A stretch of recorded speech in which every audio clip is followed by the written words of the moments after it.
প্রিয় দর্শক, বিহডি বাংলার পক্ষ থেকে সবাইকে জানাচ্ছি আন্তরিক শুভেচ্ছা ও অভিনন্দন। আমাদের নিয়মিত আয়োজন তারুণ্যের চোখে বাংলাদেশ। আজকের এই তারুণ্যের চোখে বাংলাদেশে আমাদের সাথে যুক্ত হয়েছেন আনিসুর রহমান, সম্পাদক ও প্রকাশক, জাতীয় বাণিজ্য জগৎ, যিনি বহু ধারার কাজের সাথে যুক্ত। কখনো বা তিনি সংবাদ কর্মী হিসেবে আছেন, কখনো বা সামাজিক কাজের সাথে জড়িত, কখনো বা তিনি ছিন্নমূল শিশুদের নিয়ে কাজ করছেন। তো তার সাথে আজকে পরিচিত হব, চলুন তার সাথে কথা বলি। ভিওডি বাংলা, আপনাকে স্বাগত। কেমন আছেন? আলহামদুলিল্লাহ, ভালো আছি রাশাদ। আপনাকেও অসংখ্য ধন্যবাদ যে আমাকে আজকে আমন্ত্রণ দেওয়ার জন্য, জানানোর জন্য, এবং ভিওডি অর্থাৎ ভয়েস অফ ডেমোক্রেসিকেও অসংখ্য ধন্যবাদ যে আজকে আমাকে আমন্ত্রণ জানানোর জন্য। জি, আসলে আপনাকে আমন্ত্রণ জানানোর পিছনে আছে যে আপনি জানেন যে এটা আমাদের তারুণ্যের চোখে বাংলাদেশ, তরুণদের নিয়ে কথা বলি। আমরা জানি যে বিগত সময়ে আপনি তরুণ সাংবাদিক হিসেবে বেশ জনপ্রিয়তা লাভ করেছিলেন, এবং আমরা এটাও জানি যে সেই সময় সাংবাদিকতা করতে গিয়ে আপনি নানান ধরনের বিপত্তিতে পড়েছিলেন। সেই বিষয়টা একটু জানতে চাইব। শুরুতেই ধন্যবাদ আপনাকে। বিগত সময় বলতে গেলে একটা বেশ সময়, যে সময়টা হচ্ছে যে আমাদের যে সরকার ছিলেন, অর্থাৎ তৎকালীন সরকার, আওয়ামী সরকার, যেটাকে আমরা এখন ফ্যাসিস্ট সরকার বলি। তো সেই সময় প্রায় 17টা বছর, 17 বছরের যদি গল্প বলতে হয় তাহলে 17 বছরে এই একজন তরুণ সাংবাদিক হিসেবে কাজ করাটা ছিল আমার জন্য বেশ বড় একটা চ্যালেঞ্জ। শুধু আমি না, আমার মতো আরও অনেকেই কিন্তু এই চ্যালেঞ্জটা নিতে হয়েছে।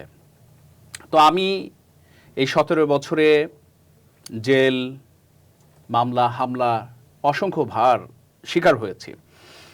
আইসিটির মামলা যদি বলি তাহলে আমাকে প্রায় 22টারও অধিক আইসিটির মামলা আমার বিরুদ্ধে হয়েছে, এবং কাদের সাথে কারা মামলা দিয়েছেন যদি আপনি জানতে চান তাহলে আমি একটু বলি যে মামলাগুলো হয়েছে আমার সাথে কোনো ছোটোখাটো ব্যক্তির না, অর্থাৎ এই রাষ্ট্রের গুরুত্বপূর্ণ ব্যক্তি, তখন তৎকালীন মন্ত্রী, বেশ প্রভাবশালী মন্ত্রী, তো চট্টগ্রাম চাঁদগাঁয়ের সানোয়ারা কর্পোরেশনের অর্থাৎ সাবেক প্রবাসী কল্যাণ মন্ত্রী নুরুল ইসলাম বিএসসি। তো তার কথা একটু না বললেই না, তার নাম নুরুল ইসলাম বিএসসি, নাম নুরুল ইসলাম, বিএসসিটার ডেজিগনেশন। তো তার সাথে আমি তখন দীপ্ত টেলিভিশনের অপরাধ বিভাগটা দেখি, অপরাধ বিভাগে তখন কাজ করি। নিউজ সংক্রান্ত বিষয় নিয়ে কাজ করবার জেরে চিটাগংয়ে আমার উপরে বেশ বড় ধরনের হামলা হয়। সশস্ত্র তাদের বাহিনী ছিল, ক্যাডার বাহিনী হামলা করে। এটা তখন ঢালাওভাবে গণমাধ্যমগুলোতে, ইলেকট্রনিক মিডিয়াতে ব্রেকিং চলে আসে, এবং সেই সব গণমাধ্যমের কারণে, অর্থাৎ ইলেকট্রনিক মিডিয়ার কারণে, ব্রেকিংয়ের কারণে হয়তোবা, এবং মানুষের দোয়ার কারণে হয়তোবা তখন বেঁচে যায়। তখন এমন অবস্থা হয়েছে তাদের হাত থেকে বাঁচতে দিনের বেলায়, দুপুর বেলায় র্যাব 7-এর সিও ছিলেন, নাম ভদ্রলোকের, সিও হিসেবে ছিলেন র্যাবের অধিনায়ক মেজর জাহাঙ্গীর। আচ্ছা, জাহাঙ্গীর সাহেব, তার কাছে গিয়েছি। সে প্রথমে সাংবাদিক পরিচয় পেয়ে তিনি আমাকে বসতে দিয়েছিলেন, কিন্তু তৎক্ষণাৎ যখন দেখলেন, ঘটনা শুনলেন, তখন তিনি আমাকে ঠিক 10 মিনিটের মাথায় আমাকে বললেন নেমে যেতে, বললেন যে থানায় আশ্রয় নেন। কিন্তু তখন যদি আমি থানায় যাই প্রকাশ্যে, আবার থানায় তো যেতেই পারবো না, অর্থাৎ তারা র্যাবের পুরো অফিসটা ঘিরে রেখেছে, এবং র্যাবের অফিসের সামনে দেখেন কত বড় সশস্ত্র তারা, এবং তখন রাজনৈতিক তারা স্লোগান দিচ্ছে। আচ্ছা, তো স্লোগানে মুখর। তো আমাকে তো তখন মানে ডিরেক্ট হত্যা করে, বা আমি আমার সাথে যারা ছিল, আমার টিম মেম্বার যারা ছিল তাদেরকে, তো এমন একটা পরিস্থিতি ফেস করতে হয়েছে। তখন র্যাবের ডিজি ছিলেন বেনজির সাহেব, এবং মিডিয়া উইং দেখতেন মুফতি ভাই। আচ্ছা। তো যাই হোক, তখন বেনজির সাহেবকে অসংখ্যবার ফোন দেওয়ার পরেও তিনি যখন রেসপন্স না করছেন, তখন মিডিয়া উইং মুফতি ভাইকে এমন একটা মেসেজ দিলাম যে এইসব ঘটনার জন্য কিন্তু আপনারা দায়ী থাকবেন। তো যাই হোক, পরবর্তীতে মুফতি সাহেব সেটাকে আমাকে ব্যাক করলেন, বা তারা এটাকে অন্যভাবে, তখন সন্ধ্যা হয়ে গিয়েছে। তো যাই হোক, সন্ধ্যা হবার পরে তখন তারা যেভাবেই হোক সেভ করলেন অবশেষে, অনেক কষ্টে। তখন আপাতত চিটাগংয়ের থেকে সেভ করে চিটাগং সিটি গেট পর্যন্ত আগায় দিলেন। এরপরে শুরু হলো আবার হামলা। সেই হামলা যাত্রাবাড়ি পর্যন্ত গড়ালো। যাত্রাবাড়িতে এসে সেই দুর্বৃত্তরা এত দূর, দেখেন মানে কোথা থেকে কোথা, এটা দুর্বৃত্ত কেন, এটা তো মন্ত্রী, ডিরেক্ট মন্ত্রী নুরুল ইসলাম বিএসসি, তিনি, তার ছেলে সানোয়ারা কর্পোরেশনের তখন এমডি, তো তো যাই হোক, তারা কিন্তু হামলা করলেন তাদের লোকজন দিয়ে। হামলার পরে আমার যে নারী সহকর্মী ছিলেন তার উপর শ্লীলতাহানি করলেন। তিনি এখন ইউএসএতে আছেন, আমেরিকাতে আছেন, নাম নুসরাত। তো যাই হোক, আমার গাড়ি টাড়ি ভাঙচুর করলেন। আমি যাত্রাবাড়ি থানায় তৎকালীন তখন আমি মামলা করলাম যে সানোয়ার কর্পোরেশনের চেয়ারম্যান নুরুল ইসলাম। আমি বিএসসি কথাটা লিখি নাই, বিএসসি তো কারো নাম না। দেখেন মজার বিষয়টা হচ্ছে, এবং আমার সহকর্মীকে ঢাকা মেডিকেলে ভর্তি করলাম। পরদিন পত্রিকাতে হেডলাইন হলো যে বিএসসি কথা না লিখায় পুলিশ ভুলে মামলা নিল মন্ত্রীর বিরুদ্ধে। আচ্ছা আচ্ছা, দেখেন, বিএসসি কথা না লিখায় পুলিশ ভুলে মামলা নিল মন্ত্রীর বিরুদ্ধে। গণমাধ্যমেই আসছে ধরেন। তো কিছু কিছু গণমাধ্যমে এটাকে হেডলাইন করলো, আমাদের টপ কিছু জাতীয় গণমাধ্যম। তো যাই হোক, এরপর থেকে শুরু হলো তো অনেক হামলা মামলা, একের পর এক চললো। আমি একটা দিলে তারা দিয়ে 10টা, এরকম মন্ত্রীদের সাথে এরকম কিন্তু ঝামেলা হচ্ছিল। তো দেখেন, শুধু এটার কথাই বললাম যেহেতু এটা খুব আলোচিত ছিল। তখন বিএনপি পল্টনে রিজভি ভাই তখন প্রেস কনফারেন্স করলেন আমাকে নিয়ে, যে সাংবাদিকের উপরে দেশে বেশ কিন্তু আলোচিত বড় একটা ঘটনা, যে মন্ত্রীর বিরুদ্ধে মামলা করায় সাংবাদিকদের হেনস্থা। তো এই কারণে তখন বিএনপি করলেন, আরে ভাই আমি তো কোনো দলীয় লোক না। তখন তো ডিজিএফআই এর যারা ছিলেন, গোয়েন্দা সংস্থা এভাবে করে বলতে হয়, তো তারা বললেন যে ভাই যেহেতু ওরা ভাবছে যে আমি বোধহয় বিএনপি করি বাই করি। এখন বিএনপি বাংলাদেশের জাতীয়তাবাদী দল, মানুষের গণমাধ্যম, একজন তরুণ সাংবাদিকের উপর হামলা, তারা সেটার তীব্র নিন্দা জানিয়েছে, বিষয়টা তুলে ধরেছে হামলা। তাতে কি আমি বাংলাদেশ জাতীয়তাবাদী দলের আমি সদস্য হয়ে গেলাম?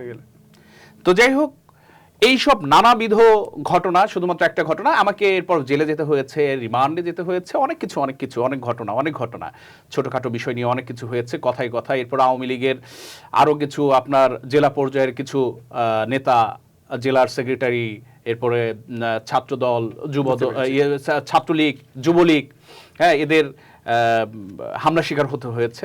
তো একটু বেশি সময় হয়ে গেল। আমি কেন বলছিলাম, যেহেতু আপনার এটা আমি এখন শেষ করে দেই, কারণ দর্শক হয়তো বা বোরিং হয়ে যাবে।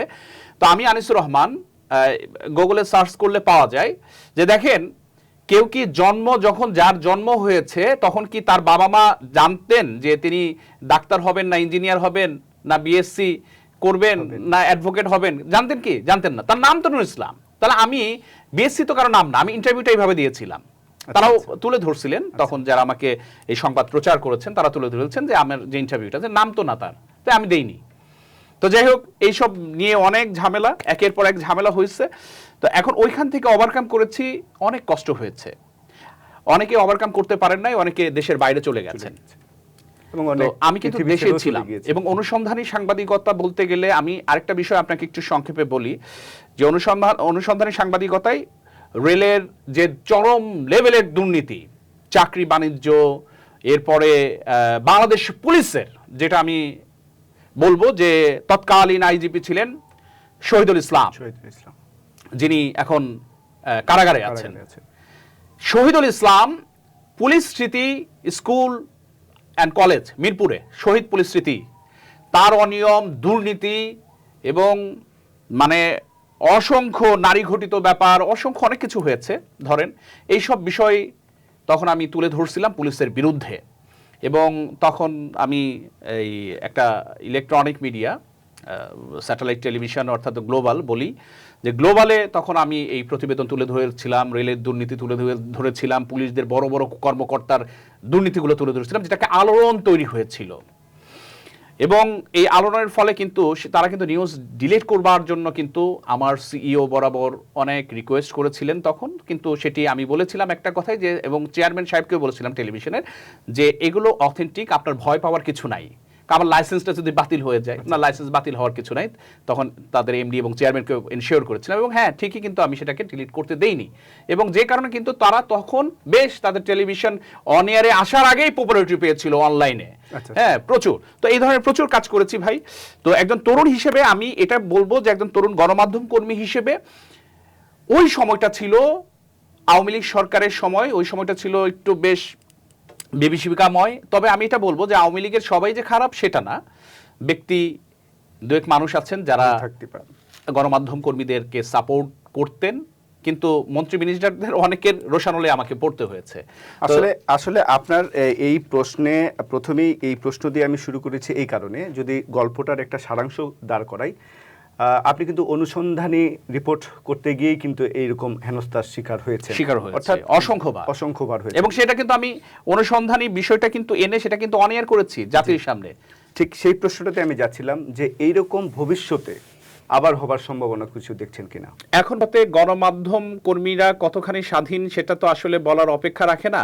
ধরেন অন্তর্বর্তীকালীন সরকারের সময় আমরা দেখেছি যে গণমাধ্যম কর্মী যদি একটু এদিক সেদিক হয়ে যায় তখন গণমাধ্যম কর্মীদের উপর আসলে নিপীড়ন নির্যাতন কিছুটা হলেও নেমে আসে। যদিও অন্তর্বর্তীকালীন সরকারের একজন উপদেষ্টা বলেছেন যে গণমাধ্যম কর্মীরা বেশি ছিলেন স্বাধীন, ওইরকম বলা যায় না, হয়তো বা ওই তৎকালীন আওয়ামী লীগ সরকারের থেকে একটু মোটামুটি স্বাধীন ছিলেন। তারপর তথাকথিত যারা গণমাধ্যমের সাথে যুক্ত ছিলেন তাদেরকে দেখেছি অনেকে কথা বলবার কারণে হয়তো বা তাদেরকে জেলে যেতে হয়েছে, তাদের বিরুদ্ধে মামলা হয়েছে।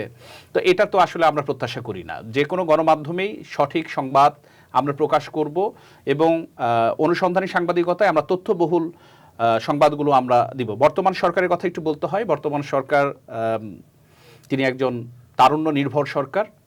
ত্রয়োদশ জাতীয় সংসদ নির্বাচনে আমরা দেখেছি যে শুরু থেকেই তিনি অর্থাৎ তারেক রহমান তিনি তরুণদের প্রতি একটি আস্থার জায়গা রেখেছেন এবং গণমাধ্যমে প্রতি তিনি বেশ সহনশীল ছিলেন এবং এখনও তিনি কিন্তু গণমাধ্যমে আপনি দেখেছেন কিনা তার যে প্রেস উইংয়ে যারা আছেন একজনও কিন্তু বিসিএস ক্যাডার নাই এবং তারা কিন্তু সবাই গণমাধ্যম কর্মী, আমাদের সাংবাদিক সমাজ, এবং সবাই তরুণ। শিবলি ভাই থেকে শুরু করে যারা যারা আছেন, ডেপুটি প্রেস সেক্রেটারি যারা আছেন বা ইয়ে আছেন, সবাই কিন্তু তরুণ এবং সবাই কিন্তু গণমাধ্যম কর্মী। অর্থাৎ আপনি আশা তিনি কিন্তু দেখেন তিনি এদেরকে নিয়ে কিন্তু সাজিয়েছেন তার এই প্রেস উইংটা। তার মানে তিনি তরুণদের উপরে বেশ একটা আস্থার জায়গা রাখছেন, গণমাধ্যমকে একটি স্বচ্ছতার একটি জায়গা দেবার চেষ্টা করছেন। অর্থাৎ আপনি আশা করছেন যে ভবিষ্যতে বিগত আমলে যেগুলো হয়েছিল এগুলো ভবিষ্যতে হওয়ার সম্ভাবনা খুবই কম। আমার মনে হয় এই বিষয়ে বেশ তৎপর আমাদের বর্তমান প্রধানমন্ত্রী তারেক রহমান। যেহেতু আমরা তারুণ্যের চোখে বাংলাদেশ নিয়ে কথা বলছি, আপনি তরুণদের কথা বললেন, সে জায়গায় আমি একটা প্রশ্ন যাব যে আমরা দেখেছি যে আমাদের দেশে যত ধরনের আন্দোলন হয়েছে এটাতে কিন্তু তরুণরা সবচেয়ে বেশি এগিয়ে এসেছিল এবং তরুণরা এগিয়ে এসেছিল বলেই কিন্তু যে কোনো আন্দোলন সফল হয়েছিল।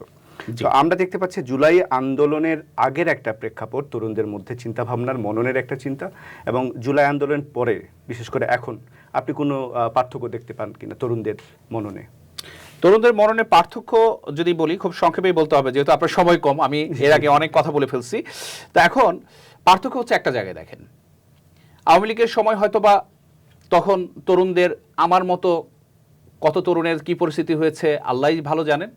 তো যে কারণে তাদের মধ্যে তখন আস্তে আস্তে একটা ক্ষোভের জায়গা তৈরি হয়েছে যেটি বৈষম্য বিরোধী ছাত্র আন্দোলনে পরবর্তীতে রূপ নিয়েছে এবং এই বৈষম্যের বেড়াজাল থেকে ভাঙতে তারা কিন্তু এই বৈষম্য বিরোধী আন্দোলন শুরু করলো এবং এই আন্দোলন তৎকালীন প্রধান বিচারপতি তখন বলল যে এতটাই সহজ, রাস্তায় বসে বসে তাদেরকে দাবি মানে কটাক্ষ করে কথা বললো, দাবি আদায় করা এতটাই সহজ। তৎকালীন প্রধানমন্ত্রীও কিন্তু তখন বললেন যে ওরা আগে ক্লান্ত হোক তারপর তাদেরকে নিয়ে বসবো। দেখেন তরুণদের এই যে ক্ষোভের জায়গাটা কিন্তু তখনও এরা বুঝতে পারেন নাই, তাদের পালসটা ধরতে পারেন নাই এবং যে কারণে এই তরুণরাই কিন্তু এই বৈষম্য বিরোধী ছাত্র আন্দোলন শুরু করে সেটা কিন্তু এই জনতার সমর্থনে এক দফায় আন্দোলনে রূপ নিল এবং এক দফা আন্দোলনের প্রেক্ষাপটে কি হলো, তৎকালীন সরকারকে কিন্তু পালিয়ে যেতে হলো এবং দেশ 24-এর 5ই অগস্ট একটি নতুন বাংলাদেশ আমরা পেলাম। তো এই পার্থক্যটা হচ্ছে যে তখন তরুণদের ভেতরে ক্ষোভটা বর্তমান এই দেশপ্রেমে রূপ নিয়েছে এবং দেশপ্রেমে বলিয়ান হয়ে তারা কিন্তু এই সরকারকে পতন ঘটিয়েছে এবং বর্তমান যে সরকার বা নির্বাচন ত্রয়োদশ জাতীয় সংসদ নির্বাচনের একটি পরিবেশ তারা তৈরি করে দিয়েছে, যে কারণে কিন্তু আমরা আজকে একটি বাংলাদেশ পেয়েছি, স্বাধীনভাবে কথা বলছি এবং বৈষম্যের যে শৃঙ্খল সেটি ভেঙে আরো বাংলাদেশ সামনের দিকে এগিয়ে যাবে, এটাই আমাদের এখন প্রত্যাশা। আপনি একটা চমৎকার কথা বলেছেন যে তরুণদের মধ্যে যে একটা দেশপ্রেম, আমি দেশপ্রেমের জায়গাটাতে যদি আসি, যেহেতু আপনি নানান জায়গায় চাকরিও করেছেন, অনেকে চাকরি দিচ্ছেন, তো সেই জায়গায় আমি একটু বলবো যে আপনি এখন কি দেখতে পাচ্ছেন যে তরুণরা দেশপ্রেম এবং কেরিয়ার এটাতে কতটুকু আগ্রহী, দেশপ্রেমের বলে কতটুকু আগ্রহী হচ্ছে এবং ক্যারিয়ারের জি। এখন তরুণরা কিন্তু ক্যারিয়ারের আগে দেশপ্রেমের কথাই ভাবছে, যে আগে দেশ, সবার আগে দেশ। দেখেন, এটাও কিন্তু আমাদের বর্তমান প্রধানমন্ত্রীর প্রথম স্লোগান ছিল, সবার আগে বাংলাদেশ, সবার আগে বাংলাদেশ। এবং এটা কিন্তু তরুণ তরুণ আমরা যারা আছি আমাদের হৃদয়ে গাথা আছে। তো আমরা আগে সবার আগে বাংলাদেশকে নিয়ে চিন্তা ভাবনা করছি, এরপরে আমরা আমাদের ক্যারিয়ারকে নিয়ে ভাবছি, ক্যারিয়ারের কথা ভাবছি। এবং আপনি দেখবেন যে তরুণদের ভেতরেই এখন উদ্যোক্তা হচ্ছেন অনেকে। এবং একটু কথা না বললেই না, আমরা যদি নাহিদ ইসলামকে দেখি বা হাসনাতকে দেখি, হাসনাত আব্দুল্লাহকে দেখি, তারা কিন্তু দেখেন, তারা কিন্তু ওই ধরনের সম্ভ্রান্ত ফ্যামিলি থেকে আসেন নাই। তারা, নাহিদ ইসলামের বাবা একজন সম্মানিত শিক্ষক, হাসনাত সাহেবের বাবা একজন রাজমিস্ত্রি, তিনি ঢাকা বিশ্ববিদ্যালয়ের মতো জায়গায় পড়াশোনা করেছেন। তাদের রক্তে আজ কিন্তু অনেকের রক্তে, যেমন আবু সাইদ, তাদের রক্তে তো আজকে দেশ, তাই না? মুগ্ধ, তাদের রক্তে তো আজকে দেশ। তো দেখেন, মুগ্ধর কথা এখন এই কারণে আমি উঠালাম যে মুগ্ধ কি ছিল। মুগ্ধ কিন্তু ফ্রিল্যান্সিং করতেন, এবং মুগ্ধ এবং স্নিগ্ধ এরা দুই ভাই মিলে ফ্রিল্যান্সিং করে এরা লাখ লাখ টাকা আর্ন করেছে। তাদের ভেতরে দেশপ্রেম ছিল, এবং তারা কিন্তু রেভিনিউ কালেক্ট করছেন, তাই না? তো দেখেন, তারাই কিন্তু দেশপ্রেমে উদ্বুদ্ধ হয়ে কিন্তু এই মুগ্ধ প্রাণ বিসর্জন দিয়েছেন। তাহলে আগে হচ্ছে তরুণদের মধ্যে দেশ, সবার আগের দেশ, প্রধানমন্ত্রী তারেক রহমানের সেই কথা, এবং তারপরে হচ্ছে তাদের ক্যারিয়ার। এবং এই ক্যারিয়ার, এবার আপনি বলতে পারেন যে তরুণদের কি কি বিষয় ক্যারিয়ারটাকে ডেভেলপ করার জন্য কি কি বিষয় রাষ্ট্রের করা উচিত, বা এই প্রশ্নে আমি যেতাম। যেমন আমরা এখন দেখতে পাচ্ছি যে তরুণদের মধ্যে উদ্যোক্তা হওয়ার একটা প্রবণতা বেড়েছে। সেই জায়গা থেকে আমাকে একটু এটা পরিষ্কার করবেন যে উদ্যোক্তা হতে গিয়ে কিন্তু তারা নানান বাধা বিপত্তির মধ্যে পড়ছে, এটা একটু আপনি সংক্ষেপে একটু বলুন। উদ্যোক্তা এটা খুবই একটা বড় ধরনের চ্যালেঞ্জ। কিন্তু আমাদের দেখেন, জন্মের পরে আমাদের বাবা মা শেখায় কি, যে তুমি ভালো করে পড়াশোনা করে তোমাকে চাকরি করতে হবে, মানে চাকরগিরি করতে হবে, সোজা কথা। তো উদ্যোক্তা কিন্তু কেউ বলে না যে ভাই বা বাবা তুমি ভালো করে পড়াশোনা করো, তুমি উদ্যোক্তা হবে, এতগুলো মানুষের কর্মসংস্থান করবে, সারা বিশ্ব তোমাকে চিনবে। এটা কিন্তু আমাদের কোনো পরিবারই, আমার মনে হয় যে 99% পরিবারই কিন্তু আমাদেরকে বলে না। আমাদেরকে শুধুমাত্র চাকরির মেন্টালিটি, পড়াশোনা করতে হবে, ভালো চাকরির জন্য ইন্টারভিউ দিতে হবে, ভালো চাকরি পেতে হবে, এটাই কিন্তু একটা ক্যারিয়ার। তো যে কারণে উদ্যোক্তা যেসব তরুণরা হচ্ছেন, প্রথমেই কিন্তু বাধা চলে আসে তার নিজ পরিবার থেকে। বাধাগুলো পেরিয়ে যে ওভারকাম করতে পারে, অর্থাৎ ওভারকাম করে তার সাফল্যে পৌঁছতে পারে, এই ধরনের তরুণদের সংখ্যা অনেক কম, নাই বললেই চলে একেবারে। কিন্তু বর্তমান প্রেক্ষাপট বলছে যে সেই ধরনের বাধা বিপত্তি পরিবারের ওভারকাম করে অনেক তরুণ এখন এই সময় উদ্যোক্তা হয়েছেন। শুধু উদ্যোক্তাই হননি, তারা অনেক মানুষের কর্মসংস্থান করেছেন, এবং তারা বিশ্বে রেকর্ডও করছেন। এরকম অহরহ অনেকেই কিন্তু আছেন। সোশ্যাল মিডিয়ার কল্যাণে দেখেন, ফেসবুক, ইউটিউব, ফ্রিল্যান্সিং করছেন অনেকে, লাখ লাখ কোটি কোটি টাকা ইনকাম করছেন এই তরুণরা। এটা কিন্তু বৃদ্ধরা না, এই তরুণরা।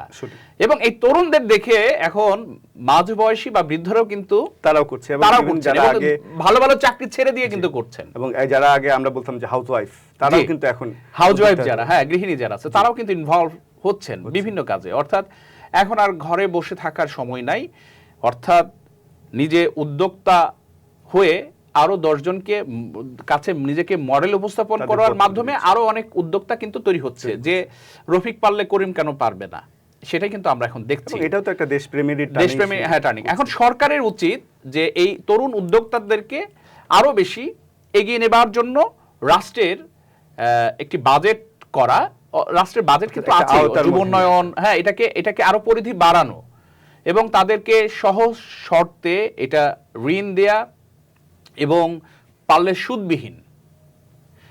গভর্নমেন্ট কিন্তু এই ধরনের আগাচ্ছে, বা এটা একটা আছে, এটাকে আরো ভালোভাবে এটাকে চলমান করতে হবে।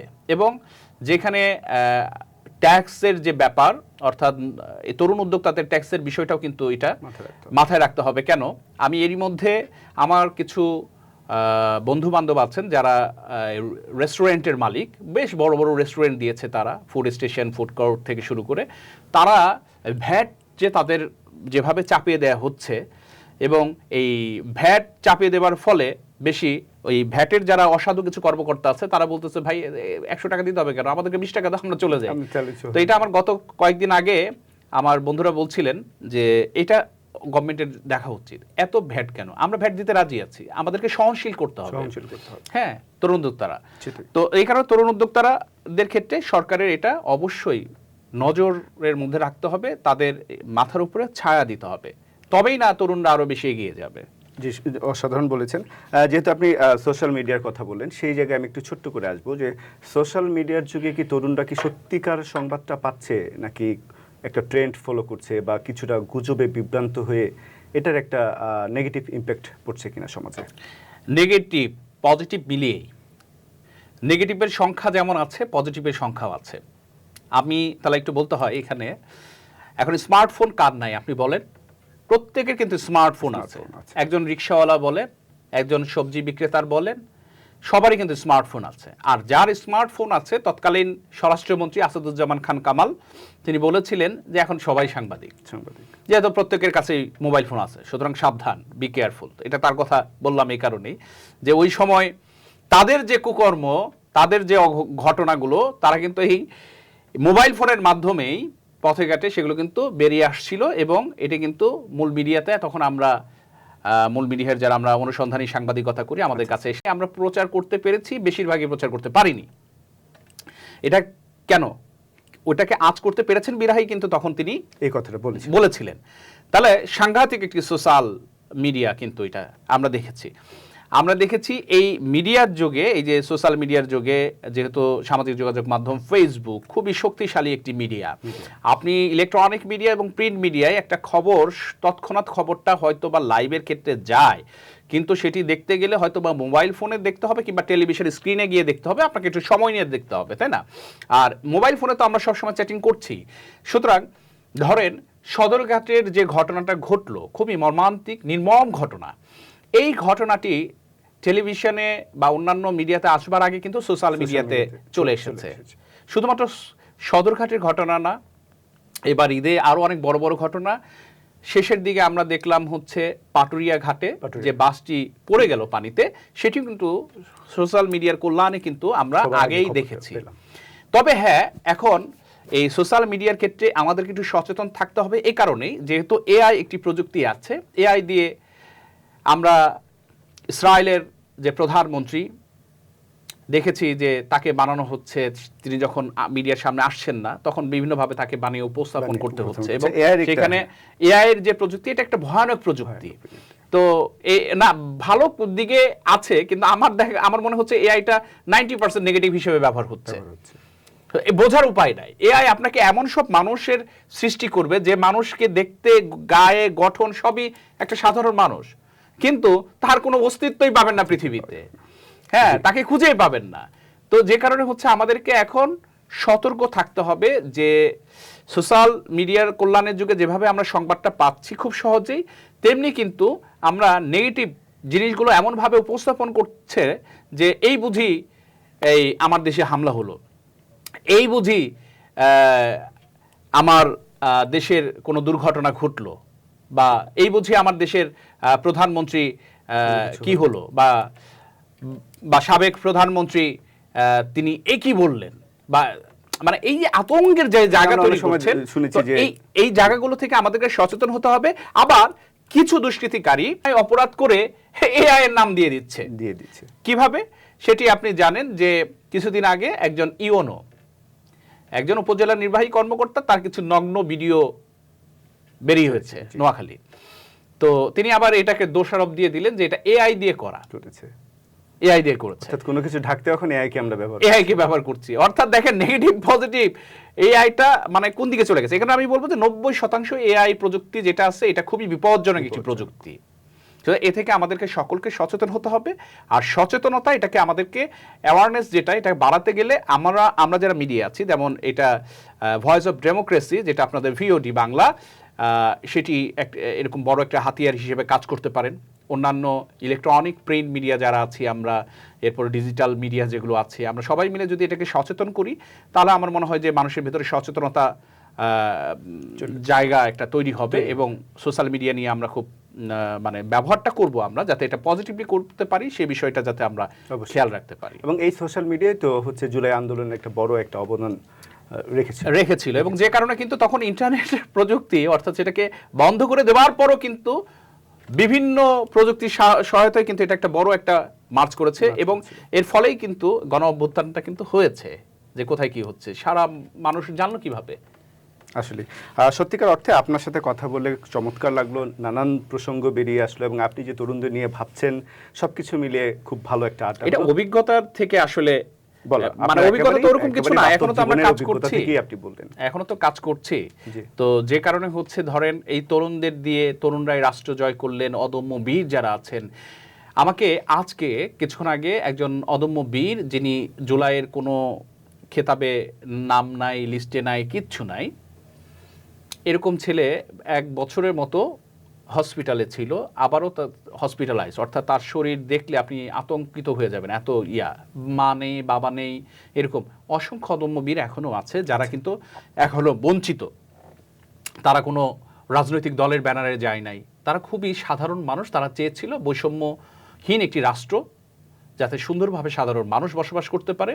তো আমি বলবো যে আপনার এই অনুষ্ঠানের মাধ্যমে বর্তমান রাষ্ট্রপ্রধান সহকারে যারা আছেন সংশ্লিষ্ট ব্যক্তিবর্গ অবশ্যই সেই অবহেলিত যারা প্রকৃত যোদ্ধা, যারা কোনো রাজনৈতিক ব্যানারের জন্য না, এমপি মন্ত্রী হবার জন্য না, যারা নিজ দেশকে ভালোবেসে রক্ত ঝরিয়েছে, তাদেরকে আপনারা প্লিজ একটু এগিয়ে আসেন। তাদের সাহায্য দরকার, এখন তাদেরকে চিকিৎসা সেবা দরকার।